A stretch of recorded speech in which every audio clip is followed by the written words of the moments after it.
Bonjour à tous et bienvenue sur ce nouveau point hebdomadaire de la chaîne Météo Tropicale. Alors ce point marque l'entrée dans les 2 derniers mois de la saison, puisque la saison se termine officiellement le 1er décembre, enfin le 30 novembre. Donc il nous reste octobre et novembre. Il faut quand même garder à l'esprit qu'on est toujours encore pour une quinzaine de jours dans le pic de la saison. On est dans la phase descendante. Depuis le 15 septembre à peu près, depuis 2 semaines, on est dans la phase descendante, même si ça se voit pas beaucoup sur l'Atlantique. Mais encore, on a 2 semaines où on est potentiellement dans le pic et on va le voir un petit peu plus tard. La température de l'eau reste chaude, donc voilà, on n'est pas à l'abri d'une saison qui traîne un petit peu en longueur. Bon, il n'y a pas de garantie, mais en tout cas, c'est ce que la température de l'eau aurait tendance à nous dire un tout petit peu. Alors comme d'habitude, n'hésitez pas à mettre un petit like si la vidéo vous a plu, à vous abonner à la chaîne si vous n'êtes pas abonné, vous êtes encore plus de la moitié à regarder ces vidéos sans vous abonner. Donc c'est dommage parce que quand j'en fais une à l'improviste, vous n'êtes pas informé. Et enfin, un grand merci à tous ceux qui soutiennent Météo Tropicale. Alors aujourd'hui, on va faire ce point. Je vais faire un point en 2 parties. Première partie, je vais revenir sur les dernières évolutions des prévisions pour la tempête Philippe. Parce que ça, je pense que ça vous intéresse tous, même si j'ai fait un live hier très complet. D'ailleurs, je vous mets le lien vers le live qui est ici, pour ceux qui l'ont pas vu. Donc voilà, je vais faire un point sur les dernières évolutions des modèles. Vous allez voir, ça confirme ce que je disais hier dans le live en tout cas. Et puis la deuxième partie, on va parler un petit peu, on va parler un petit peu de la semaine qui arrive, et puis on va regarder un tout petit peu plus long terme ce qui pourrait se passer. Donc voilà, première partie, donc on va regarder l'évolution des prévisions de la tempête Philippe. Alors, on va déjà commencer par jeter un petit coup d'œil sur cette tempête telle qu'elle est là. Alors, première chose qu'on voit de suite, c'est que le centre est excentré par rapport à la convection. Je vous expliquais ça hier, c'est dû au fait qu'on a un cisaillement, on le verra dans l'animation satellite après, qui est assez important en fait de secteur sud-ouest dominant, et donc qui vient couper la convection là ici, empêcher toute forme de convection ici, et donc du coup la convection est installée un petit peu à l'arrière du centre. Donc ça c'est la première chose qu'on va pouvoir noter. Alors ça n'a pas d'effet très très important. Hop, c'est pas ce que je voulais faire. Ah, pourquoi on n'a pas les visibles? Tiens, c'est bizarre ça. Ah oui, c'est parce qu'il fait nuit, d'accord, non, c'est à peu près normal. Voilà, c'est ça que je voulais voir. Donc ce qu'il faut prendre en compte, c'est qu'en fait, si la convection reste vraiment en dessous, il va y avoir un décalage entre le moment où ça va passer, par exemple ici, il n'y aura pas forcément d'effet sur les îles du Nord, alors qu'il sera vraiment au plus proche. D'accord ? Il faudra attendre qu'il monte pour que les effets se fassent sentir, notamment au niveau de la convection et au niveau de la pluie sur les îles. Donc ça, c'est la première chose. La deuxième chose qu'on voit, c'est que la trajectoire a bien shifté vers l'ouest. C'est ce que je vous disais hier. Ça me semblait étonnant que le NHC hier prévoyait donner une prévision vraiment assez nord, alors que le modèle européen qui a cette échéance-là est plutôt très bon dans ce domaine-là, persister à le faire passer plus ouest, et je pense qu'on n'est pas encore au plus ouest que ce que l'on pourrait avoir en fait, d'accord. Mais déjà, si on jette un petit coup d'œil, rappelez-vous hier on avait plus de 400 km sur la ligne de passage avec la Guadeloupe, et là on est redescendu à 250. Vous voyez, je vous disais hier que ça se jouerait entre 50 et 300. Bon, là sur la Guadeloupe on est proche de 300, mais par exemple si on vient voir, si on parle de l'arc, on peut regarder Antigua par exemple, du coup Antigua est pas du tout loin du passage du centre, on est à moins de 200 km. Et enfin sur les îles du Nord, mais là c'est encore plus incertain, je pense que ça peut être encore plus près que ça, on est je pense à 300 km à peu près dans ces eaux-là, 250. Voilà. Donc vous voyez, c'est plus proche, on était autour de 400, 450 encore, il y a 36 heures quoi. Donc ça se rapproche pas mal, et quand on voit quand même la place qu'occupe la convection, ben on imagine bien quand ça va passer ici, cette zone de l'arc là va être impactée, hein, bien évidemment. Alors, et avec cette histoire de cisaillement et que la convection est quand même bien au sud du système, ben on se dit que la Martinique va aussi recevoir potentiellement des bons grains. Ça semble à peu près évident. Voilà. Donc ça c'est pour ce qui se passe. Alors ce qu'on peut regarder aussi qui est intéressant, c'est ça. Si on regarde l'historique, ben on voit qu'on a une trajectoire totalement nawak, hein, pour rester poli. Mais par contre, chose très très intéressante, on voit que le virage vers le nord-ouest, vers ouest-nord-ouest, a été fait cette nuit. Donc du coup, ça valide la prévision. La crainte qu'il y avait quand même dans cette situation-là, qui était un petit peu incertaine, c'était que finalement le virage ait lieu 200 km plus loin, quoi. Si ça avait été le cas, comme la Guadeloupe est à 300 km et les îles du Nord à 250, si le virage avait eu lieu 200 km plus loin, forcément ça aurait remis les îles dans une zone plus à risque. C'est pas le cas, donc on a bien eu cet infléchissement. Alors pour l'instant on voit il est quand même un petit peu plus faible que ce qui était envisagé. Alors ça en fait c'est juste qu'on a une mise à jour toutes les 3 heures, donc toutes les 3 heures la position est mise à jour, alors que le cône lui est mis à jour que toutes les 6 heures. Donc ce qui fait que pendant 3 heures on a la position qui est mise à jour mais le cône d'incertitude qui est pas mis à jour. Et ce qui est pas mal parce que quand on tombe dans ce moment là on peut se rendre compte que, alors c'est zoomé à grande échelle, c'est pas énorme mais 2 degrés d'angle si on les rapporte ici, ça nous amène là, quoi, vous voyez, donc c'est quand même c'est pas anodin. Donc le virage a eu lieu, il est un petit peu moins marqué que ce qui était prévu, pas de beaucoup mais un tout petit peu moins, ce qui valide, on va le voir après, la position du modèle européen qui continue à avoir une trajectoire plus proche de l'arc que ce que le fait le NHC. Donc voilà, alors si on regarde un petit peu l'animation satellite, c'est ce que je vous disais, hein, on voit qu'on a ce cisaillement là qui est ici, d'accord ? On voit cette bande, ces espèces de cheveux de nuages là qui partent vers le nord-est. Pourquoi il ne me met pas à jour le truc ? Ah si, ça y est. Donc ça c'est le signe de cisaillement. On voit qu'on a un fort cisaillement de secteur ouest au nord. Là vous voyez la convection qui se déplace très très vite. Donc voilà, on a une vraie ligne de cisaillement. Donc sud de secteur sud-ouest là, donc ça explique pourquoi il n'y a pas de convection au niveau du centre. Vous voyez le centre est ici à peu près. Donc on n'a pas de convection sur le centre. Et on voit que ça va probablement continuer ces 2 prochains jours, ce qui veut dire que la convection va continuer à se développer au sud-est du système et que donc les effets en termes de pluie, d'orage et de ligne de grain vont être plutôt décalés dans le temps par rapport à la zone de passage à proximité de chacune des îles. Alors si on en vient un petit peu ici, alors non on va pas commencer par ça. Alors là aussi il y a une petite chose un petit peu bizarre, c'est-à-dire qu'on a dorénavant un consensus vraiment marqué pour un maintien en tempête tropicale, d'accord ?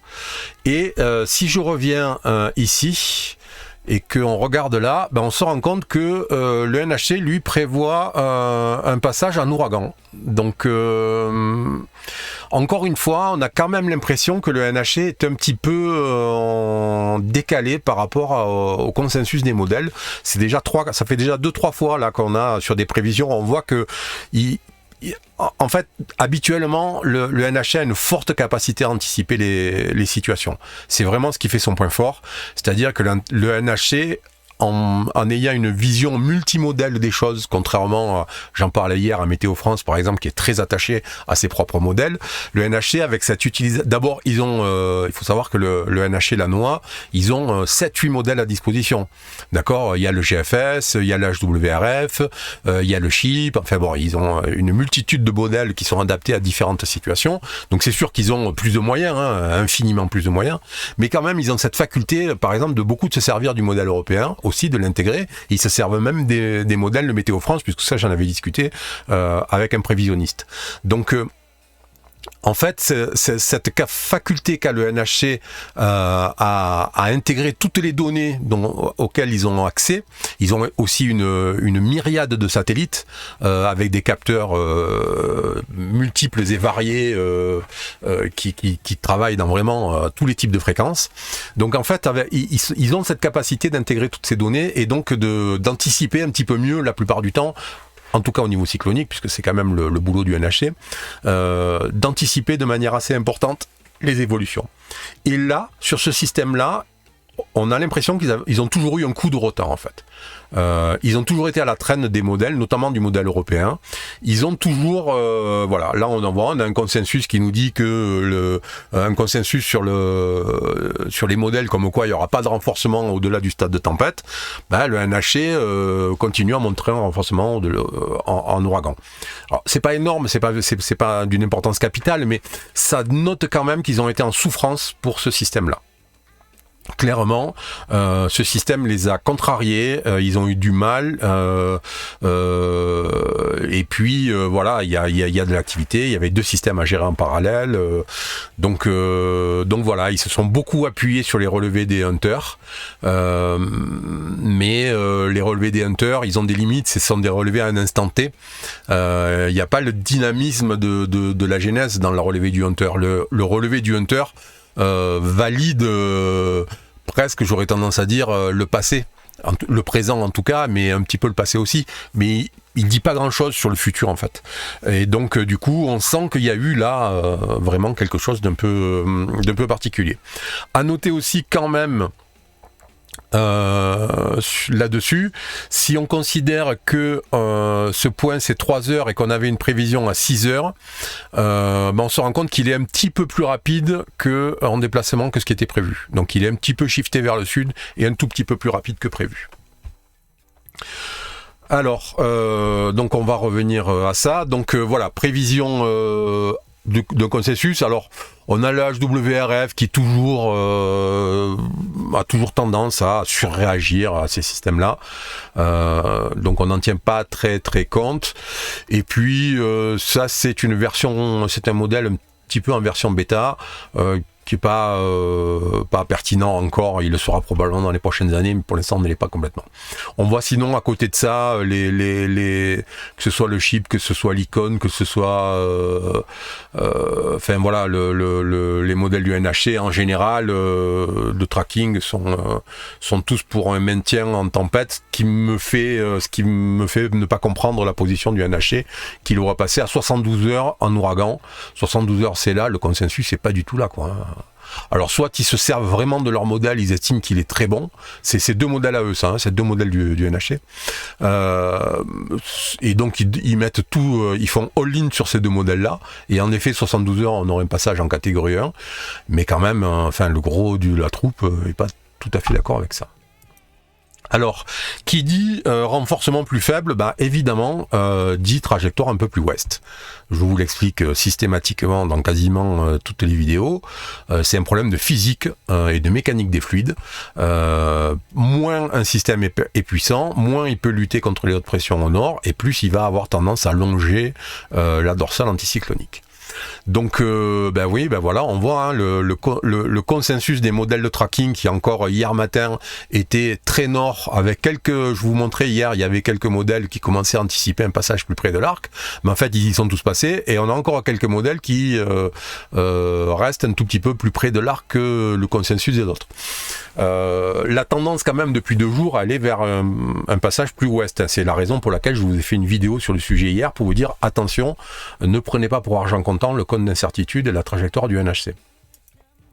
Si on vient voir maintenant le modèle européen, on voit que lui c'est encore plus marqué, et lui n'a pas bougé depuis 3 jours. C'est-à-dire depuis 3 jours, lui il dit ça va passer pas très très très loin d'Antigua, et il reste là-dessus. Il a une série de membres, 4-5 membres qui voient un passage quasiment sur les îles du Nord, d'autres qui voient une remontée, donc on a une moyenne qui est ici, qui commence à être un petit peu plus logique. Je vous ai expliqué que la moyenne, quand il y avait des valeurs aberrantes qui partait un petit peu dans tous les cas, elle n'était pas vraiment intéressante à utiliser, mais là quand même on a une vraie tendance de trajectoire, donc la moyenne semble être plutôt plutôt pertinente, en tout cas indicative de ce qui pourrait se passer.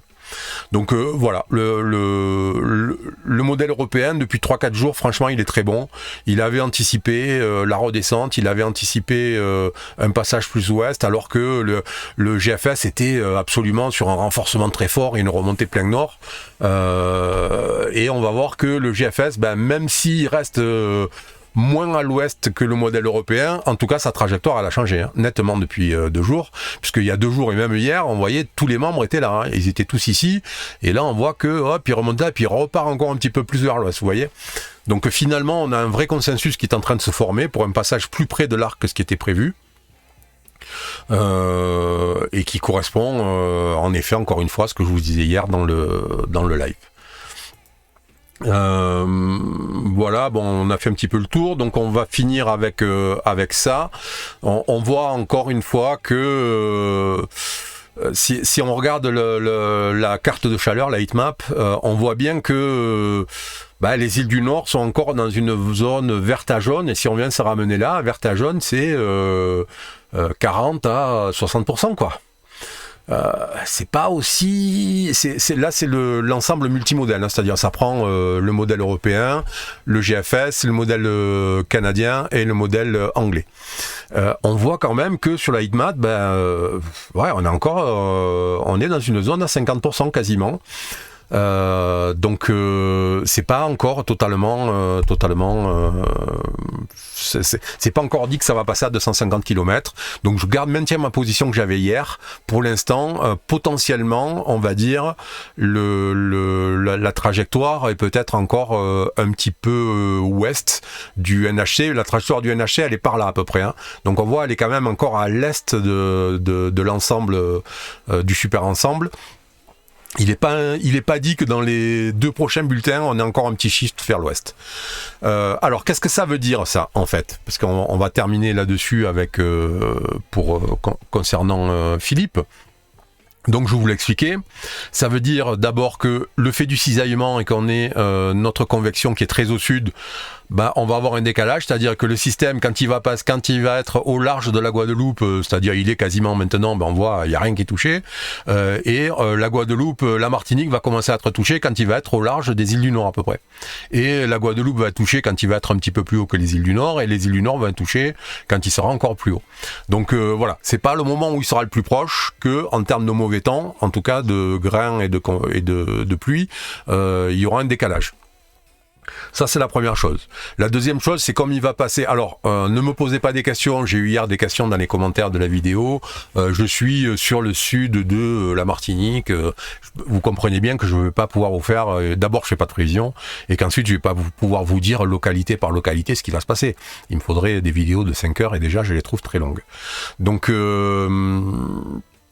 voilà, globalement, je vous donne une estimation globale. Peut-être du mauvais temps quand même en Martinique, parce que si on reporte le centre qui est ici et qu'on le ramène par là, vous voyez que cette zone-là concernera potentiellement la Martinique. Donc voilà, moins marqué bien évidemment, mais quand même potentiellement des grains isolés. On voit, on a des zones de convection qui viennent s'installer un petit peu au sud. Donc ça, typiquement, c'est des zones où on a 40 mm, 50 mm, 40 mm en une heure, en dessous vraiment. Donc ça peut être des zones vraiment de très fortes, et là vraiment quand ça passe au violet, vous voyez on a des températures sur le sommet des nuages à moins 90, ça veut dire que la convection est très forte et que donc la cheminée de vapeur d'eau qui remonte, quand elle arrive à ces températures là, vous imaginez bien, ça génère d'abord une énergie assez folle, et surtout ça génère beaucoup de pluie. Donc voilà, la Guadeloupe va se retrouver forcément plus près, quand ça va être ici, on va être vraiment dans la zone sud où ça bouge un petit peu, donc il faudra imaginer qu'en Guadeloupe on va avoir potentiellement, on peut inclure dedans aussi d'ailleurs la Dominique, potentiellement des bons grains orageux, ça c'est vraiment... très probable. Et puis Antigua va forcément lui par contre être beaucoup plus touché, parce que c'est l'île qui sera la plus proche du centre du passage, du centre de Philippe, donc il y aura des conditions vraiment de tempête tropicale sur Antigua. Et les îles du Nord, c'est encore un petit peu tôt, je le disais hier déjà, ça va dépendre. si on a une trajectoire qui s'infléchit vers le nord, comme ça un petit peu la tendance maintenant, avec un léger renforcement, ben finalement ça pourrait être pas très très compliqué dans les îles du Nord, parce que si on a toujours le cisaillement, ça veut dire que l'ouest du système est pas très soumis à la convection. Donc si ça passe ici et qu'on n'a pas de convection à l'ouest, finalement les îles du Nord pourraient être un petit peu épargnées de la grosse convection, à part une fois qu'il sera un petit peu plus au nord, où on aura des débordements de convection ici dans le sud qui sont plutôt très mouvants. Donc voilà, mais encore une fois, pour les îles du Nord, je pense qu'il va falloir attendre encore ce soir, je pense, pour qu'on puisse avoir une confirmation de la trajectoire. Et pour finir, en fait, dernière chose, donc je le disais hier, attention, bascule de vent, potentiellement, au nord, c'est une certitude, puisque ça tourne comme ça, donc forcément ça va rentrer nord là dans les prochaines heures. Potentiellement petit à petit nord-ouest, notamment sur la Martinique. Au fur et à mesure que ça va monter, ben le vent de secteur ouest va arriver sur les îles au fur et à mesure, ce qui va lever un petit clapot de secteur ouest, donc de l'agitation à la côte, sur des côtes qui ne sont pas habituées. Donc attention si vous êtes au mouillage, attention si vous allez vous baigner avec des enfants ou ce genre de choses. Ça peut être pas forcément simple. Voilà. Donc pour le moment, j'aurais tendance à dire que la zone la plus proche de passage, ça pourrait être la Guadeloupe, en fait, dans les îles françaises, et pas forcément les îles du Nord. Si ça shift un tout petit peu ouest et que ça fait vraiment un arrondi comme ça, en effet, on pourrait avoir la Guadeloupe à 150-200 km et les îles du Nord plutôt à 250. En tout cas, à partir de la Dominique, soyez conscients que vous allez avoir une tempête tropicale à 200 km de vous à peu près, et que c'est quand même pas totalement anodin, quoi. Voilà. De la Dominique aux îles du Nord, soyez un petit peu prudents, faites attention, il peut y avoir des gros cumuls de pluie, il peut y avoir des bonnes rafales de vent, donc voilà. C'est à peu près tout. Bon, je pense que je reviendrai plus sur Philippe, sauf gros changement imprévu demain. Donc ça devrait être le dernier moment où je vous en parle. On peut passer maintenant au point hebdomadaire. Alors ça devrait pas être long parce qu'il n'y a finalement pas grand chose à dire. Alors commençons par jeter un petit coup d'œil dans la visu d'ensemble. Donc on a nos deux tempêtes, Philippe à proximité de l'Arc et Rina qui est bien au nord. Il est un peu moins clair qu'il va y avoir une fusion aujourd'hui. C'est plutôt parti pour que Rina en fait tout simplement se dissipe et ne soit pas forcément absorbé au sens propre par Philippe. Si on jette un petit coup d'œil à l'imagerie satellite, alors on va voir plusieurs choses assez intéressantes.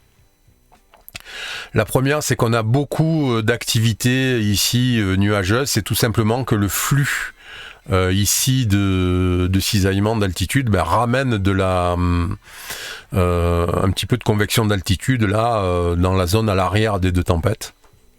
C'est pas une onde, c'est vraiment des nuages liés à nos deux systèmes. Voilà, ce sont des nuages d'altitude pour la plupart qui sont là. On voit qu'on a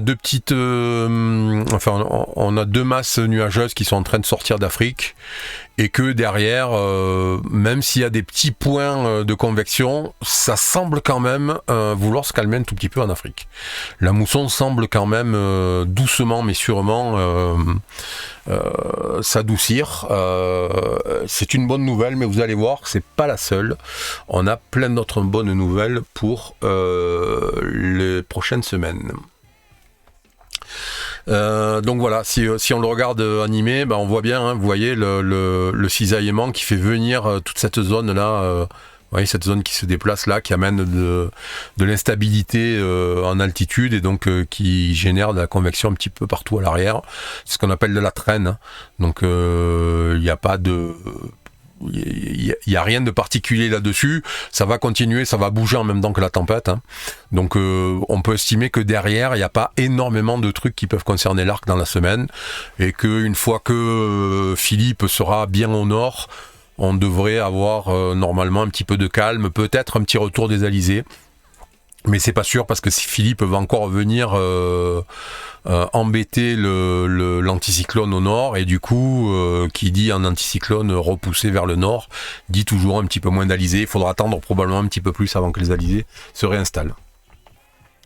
Voilà, donc ça c'est ce que je vous expliquais. Vous voyez, alors hier, par rapport à hier, on était à 1024, on est passé à 1026, on a une dorsale qui est un petit peu plus au sud. Donc vous voyez, ça génère bien une contrainte de trajectoire sur Philippe là, qui part un peu plus vers l'ouest, a tendance même à... Voilà, moi je dis que ça, si se renforce pas là et que le cisaillement reste important comme il est, on n'est pas à l'abri d'une trajectoire un petit peu plus ouest encore. C'est ce que je dis depuis hier et je continue à penser que c'est une possibilité, même si les modèles, les moyennes des ensembles montre un passage bien au large de l'arc et que les déterministes sont à peu près sur cette idée aussi. Il n'empêche que, au vu de la situation, c'est pas impossible. Alors, autre chose intéressante à regarder ici, ça va faire partie des autres bonnes nouvelles, c'est que vous voyez isobar 1016 ici, isobar 1012 ici, ça veut dire qu'on a un flux de vent dans cette zone-là, qui vient de l'est vers l'océan, et qui dit flux de vent ici, dit du vent qui va venir ramasser du sable dans le Sahara, et donc qui va venir le transporter sur toute cette zone-là. Si on continue à regarder, c'est exactement ce qu'on a, vous voyez, on a ce flux là, on voit bien qu'il est en train de ramener du sable, donc c'est plutôt une bonne nouvelle, c'est la deuxième bonne nouvelle, c'est de dire que alors la mousson est plus calme, et en plus on a du sable qui est en train d'arriver en quantité, et quand cette traîne là va commencer, alors le NHC, il y a une petite onde qui est là au milieu de la traîne, mais qui est vraiment très très peu active, donc quand toute cette zone là aura évacué, on peut imaginer que le sable va commencer à venir s'installer de manière un tout petit peu plus importante dans cette zone-là. D'ailleurs, si on regarde la prévision sur ce sujet, alors on va la recharger. Pour qu'elle parte à 0. Voilà. Donc on voit doucement, tout remonte, donc on voit doucement le sable qui vient se développer sur la zone de développement majeur. Alors il continue pas vraiment loin. Je ne sais pas pourquoi le modèle ne le voit pas comme ça, mais en tout cas on voit que la partie est de la zone de développement majeur est quand même sous une influence d'un sec et de sable pour au moins les 10 jours qui viennent quasiment, enfin 7 jours on va dire, même 10 jours, puis on voyait en 190 heures, on a encore beaucoup, donc c'est plutôt pas mal. On a potentiellement du sable au moins sur la partie ouest. Donc ça, deux bonnes nouvelles, la mousson un petit peu moins active et un petit peu de sable et d'air sec. Alors dans la série des bonnes nouvelles, il y en a une qui n'existe pas et qui reste mauvaise, mais on a l'habitude depuis 6 mois que ça dure maintenant, c'est que on a toujours des anomalies de température positives. Alors elles sont un petit peu moins importantes que ce qu'elles étaient il y a 2 semaines, mais on voyait ici par exemple dans cette zone-là, on est toujours à 1,5 degré de plus quoi. Donc voilà, c'est toujours au-dessus. Alors on a des zones qui commencent à doucement revenir à la normale. Alors là ici c'est les zones où sont passés tous les derniers cyclones, donc forcément ça a brassé beaucoup d'eau, donc c'est à peu près logique. Là c'est voilà, c'est toutes ces zones où ça a beaucoup circulé, puisque tous les cyclones ont suivi cette route-là. Donc il est normal que, bien sûr, l'eau soit plus fraîche ici. Mais en tout cas, dans la zone de développement majeur ici, on est toujours bien au-dessus des normales. Et ça se traduit dans les températures de l'eau. On est début octobre et on a de l'eau à 30 degrés, 31 degrés au niveau de l'arc antillais, voire 32, 33 en surface par endroit. On a des pointes à 31 degrés ici, 31 degrés ici. Voilà, bon, c'est pas tout à fait normal, on est dans des températures qui sont très élevées. On sent quand même que la gyre atlantique se met en route et que donc on commence à avoir un petit peu plus de fraîcheur qui arrive ici. C'est par ici que va arriver la fraîcheur, c'est toujours comme ça, c'est-à-dire que la gyre est comme ça, elle vient là, et donc cette zone d'eau un peu plus fraîche va venir descendre au fur et à mesure et venir repousser les zones chaudes plutôt vers la Caraïbe, et on va commencer à normalement redescendre, mais on est à 30, il va peut-être falloir un petit peu de temps avant qu'on passe sous les 26 qui sont la limite cyclonique. Donc voilà, le temps que ça va mettre à rafraîchir déterminera de la longueur de la saison cyclonique. Et donc dernière chose, qui là aussi est une excellente nouvelle, c'est qu'on a cette fois-ci beaucoup de cisaillement.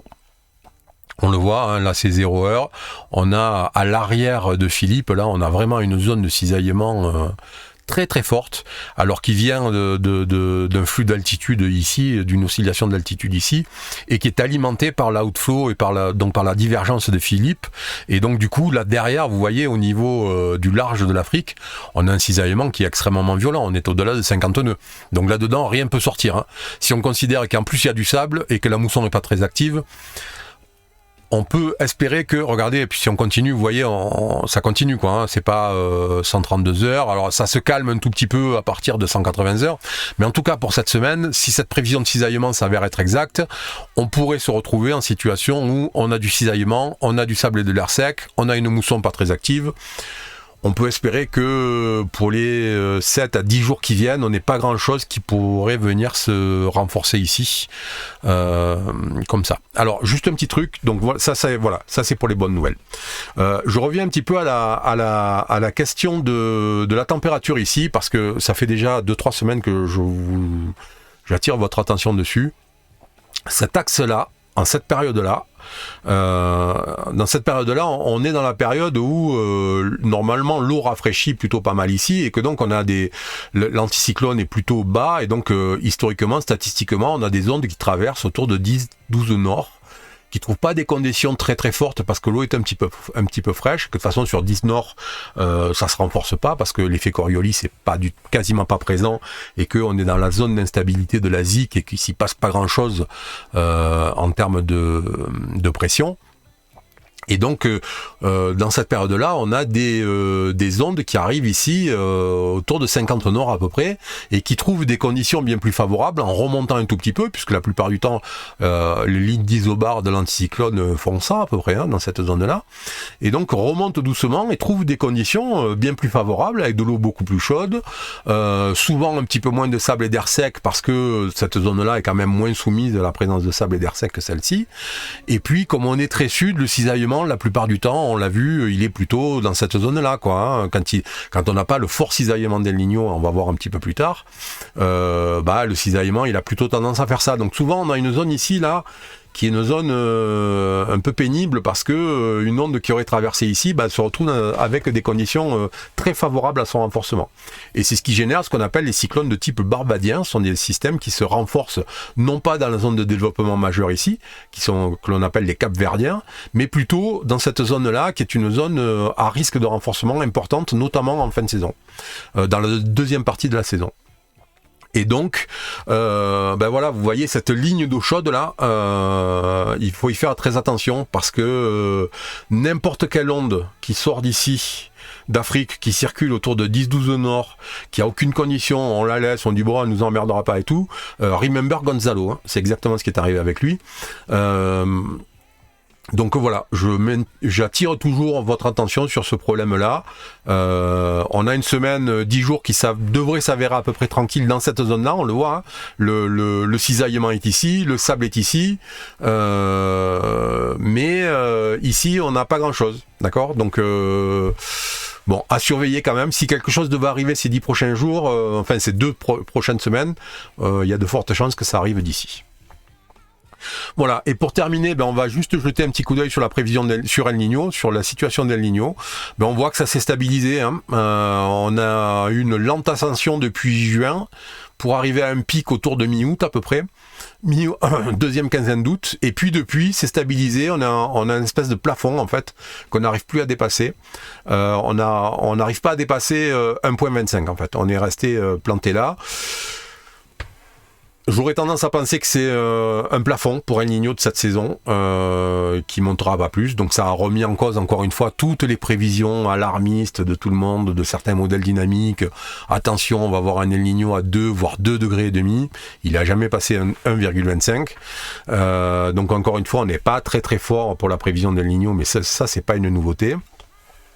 Et si on regarde la dernière prévision en cours, on se rend compte que finalement c'est un petit peu ça quoi.